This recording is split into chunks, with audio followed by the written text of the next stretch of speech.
Weak points are kind of satisfying, but what if it was the only way to deal damage?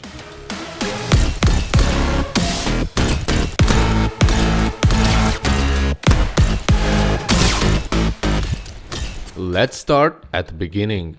First thing I did was some visual effects that were inspired by Heartsteel from League of Legends. Why start with visuals? Good question. Moving on, I added movement and shooting. For projectiles, I made a flexible system I could mess around with. This saved me a ton of time later on. Now we're just missing an enemy to test the gameplay. So I whipped up a few concept drawings. And then I started modeling. It took a few iterations to get the final model. Now, time to get the golem in the game. After fixing the broken textures, I got the golem moving. Or, sliding. The golem had no pathfinding at first, so he'd get stuck everywhere. With some actual pathfinding, it could get around pretty well. So I went on to make some animations. Now the golem can move and doesn't get stuck. Safe to say, pathfinding is completely fucked. When the golem dies, he just turns away. So I made him turn into a ragdoll instead.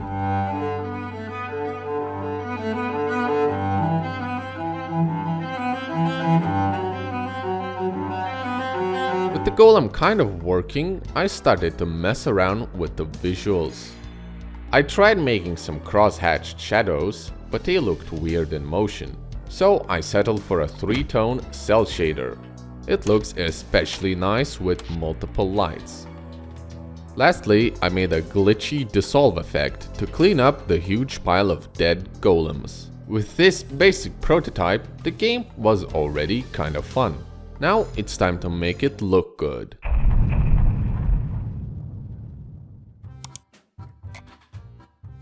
This plane is not gonna cut it, so I modeled a proper terrain, but it's still looking too flat.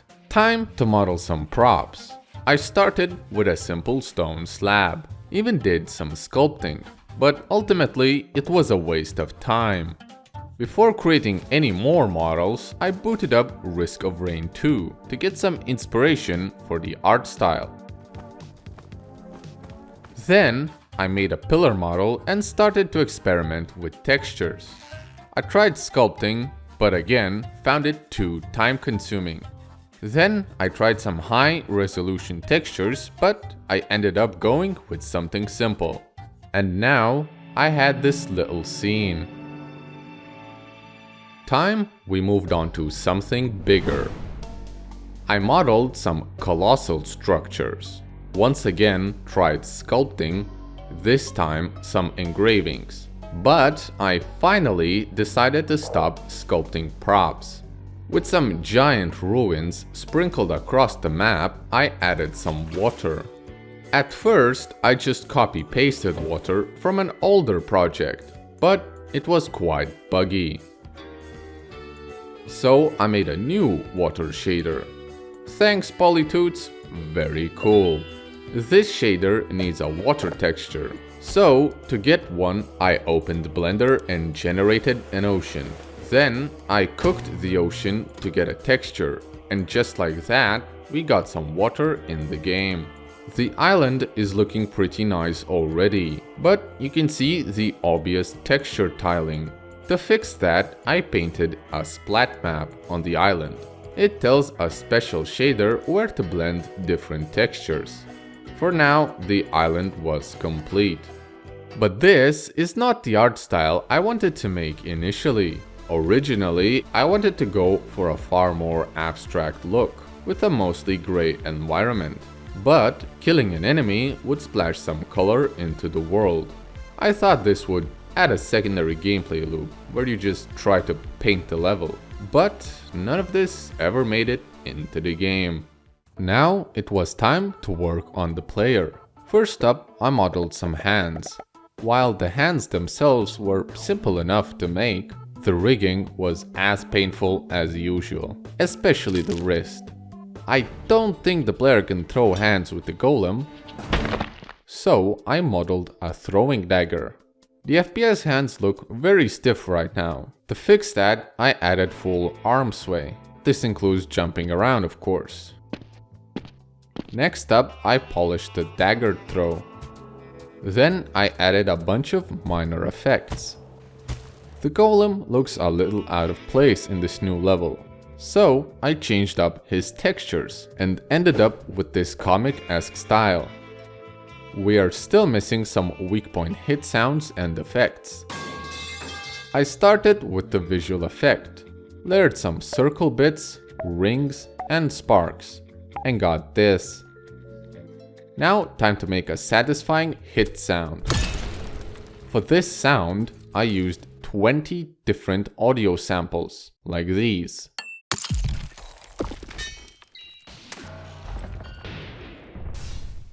And the final result is this.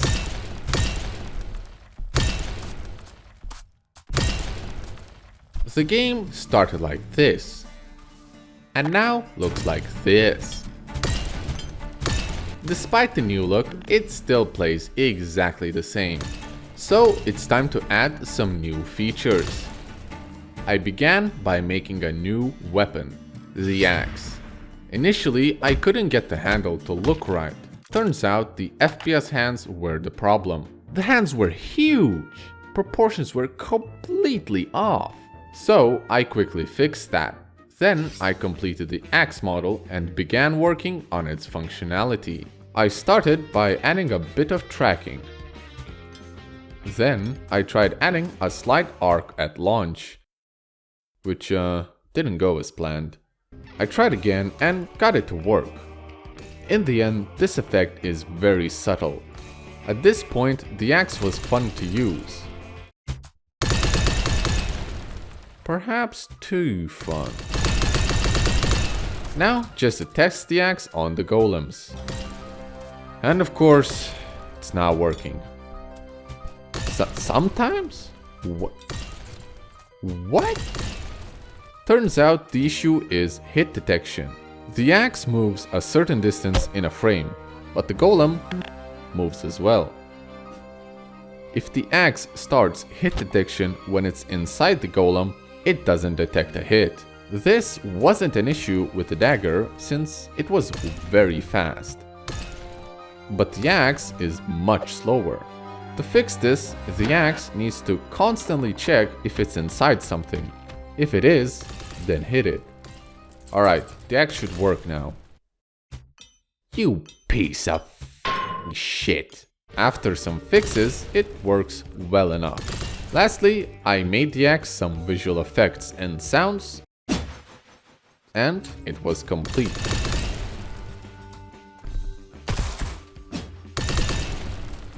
Oh, who's this little guy? So, I made a new enemy. A spider thingy, but with only 4 legs. Anyway, designing this thing took unreasonably long. Made a lot of different versions, like a lot. But I had to stop iterating and just pick one. Then I did some animating, and the spider was in the game. This enemy has no weak point protection, so you can just bop it at any time. Decided the game could use an enemy that doesn't force you to wait like the golem does. Both of the current weapons are throwable. It's time to add some proper melee. I made a model for the sword and then went on to draw some runes. Put it all in the game and add some effects and a basic whoosh sound, and the sword was complete. It's a pretty simple weapon. It wipes out all enemies in its swing arc, as long as their weak points are exposed. Since both the axe and the sword have cooldowns, I added some HUD icons to show when they're ready to use. And the sword gets a pretty nice upgrade in the future. Speaking of upgrades, since the game is kind of a roguelike arena shooter or something, it needs some progression. I started by coding some systems to allow for upgrades. At first, it resulted in some weird interactions. This just adds health after throwing the dagger. Then I implemented an upgrade choice after defeating a wave of enemies. This looks kinda bad though, so let's work on that. At first, I tried a comic book style, which didn't work at all, and after many iterations, I landed on a stone look. Since I don't know how to draw, I made 3D models and turned them into textures to get a stone border. Lastly, I made some animations and a glow effect. Since working on any menu related things is difficult, it obviously didn't work for a while.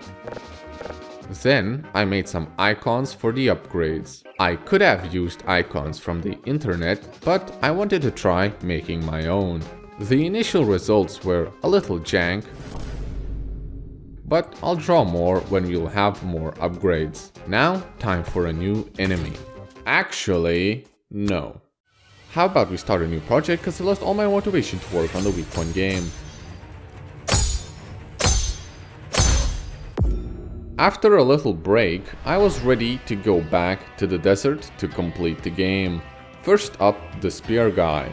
The first version of the model looked a little off in game, so I did a quick redesign and ended up with this, which I think fits the overall art style much better. Just slap on some textures and give him some animations. The Sentinel's weak point is briefly exposed after he attacks, but you can destroy his spear to reveal the weak point instantly for a very short time. Without a weapon, he just throws hands.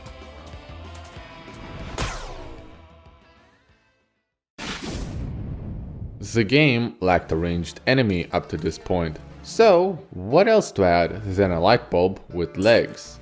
I didn't come up with this brilliant idea myself. It was Marmoset Monkey who suggested it. A light bulb that shoots laser beams. A bit of modeling later, we have a walking light bulb. Then I made it charge up and shoot a laser at me. Oh wow, look at this. What did they do? Anyway, the bulbhead's laser beam is made using Unity's VFX graph, and it resizes dynamically. To make the heating up look cooler, I added a simple texture. And I made this enemy actually emit light, cause it's a light bulb. To kill the light bulb, you have to shoot it when it's fully charged up. Otherwise, your attacks won't do anything. The player can already take damage and die, but the game doesn't show your health. I don't want to make a regular health bar or use a number, so orb. For some reason, I thought I should model the orb in 3D and render it to a texture.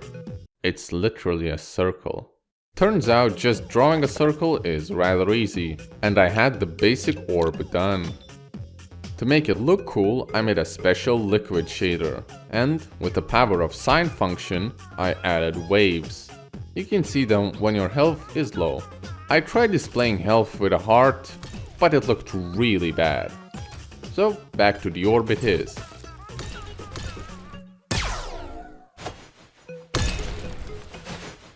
I wanted to have a combo weapon in the game, something that would directly synergize with your other weapons.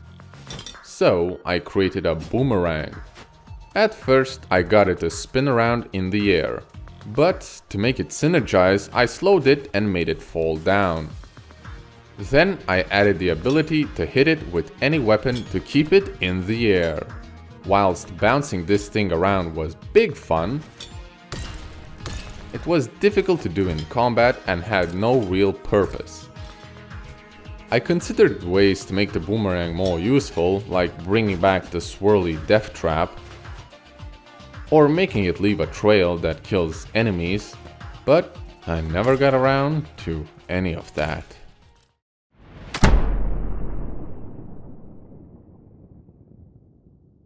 I added a gun, because I thought it would be cool, and it is. I got inspired to add a gun when Mr. Lonely DK posted a flintlock pistol. So I quickly modeled one. I decided to give it more detail with engravings. To make them, I drew a texture. Then I projected this texture onto the model. And then baked the extra detail back to a texture, a bluish one. And in the game, you can barely see the engravings. You can't even see them when you use the gun. Anyway, with a muzzle flash, smoke and a nice sound, the gun was complete. How does it work? You shoot and enemy go boom. Not really. The enemy's weak point just gets exposed, or if it's already exposed, the enemy just dies. At the moment, the game is incredibly easy. The melee enemies are not dangerous and the light bulb is too slow to cause issues. So it's time to introduce something new. First things first, I had to code flying logic. I tried copy-pasting code from an older game where I had made drones, but for some reason it didn't work at all. So I had to figure out flying once again. Once I got this cube up and flying, I made a proper 3D model. I mean, it's still almost a cube, but it's sharp. The flying on its own didn't look too great, so I added some wobble to the drone. It wobbles based on its velocity, so technically it's physics based. That also means jumping around makes it look stupid. Heh, dumbass can't hit me. Now, the game was actually quite difficult, but don't take it from me, I'll let MS explain. Love the drones, bro. The amazing Drones, what the raw is wrong with you? Why the do you make the drones so OP? What the whoa. The current level is rather flat and dull. How about we change that? I modeled a new island and iterated upon it a few times. And after a bit, I had a whole new level. Now, just paint a new splat map for the textures and change up a few prop locations, and the new island is complete. But it's very silent right now. I found some wind noise and layered it. One plays constantly, and the other one fades in and out. Then I thought, why ocean silent? But how do we figure out if you're near the ocean? First, I drew a spline along the shore. Then I made a grid on the island and pre-calculated how far each point is from the closest shoreline. It does so by sampling 1000 points along the spline, resulting in the smooth gradient. Now the game just checks where the player is on that grid and adjusts the ocean sound. I also made the wave sound directional. Now that the island is quite immersive, time to work on the menus. Cause what even is this? Since modeling UI elements already worked out, I did it again by sculpting some buttons. Then I transformed the entire menu and added a nice backdrop. Right now we have like 5 upgrades and most of them just give you stats. So I started cranking out a bunch of new things. Some of the upgrades stack, some are unique. Here's a few. Phantom Dagger, a burn effect, Void Bomb, a random chance to blast your foes, Shadow Strike, and many more. Then I wanted to give the sword a projectile upgrade. It took a while to make all the effects and sounds, but here's the result.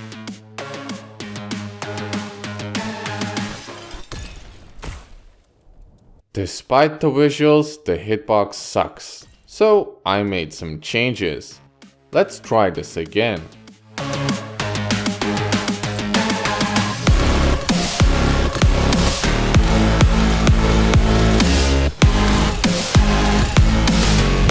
By the end of the upgrade spree, I had about 30 upgrades, yet none of them had icons. So I grabbed a piece of paper and drew some sketches. I used that as reference and made the final icons.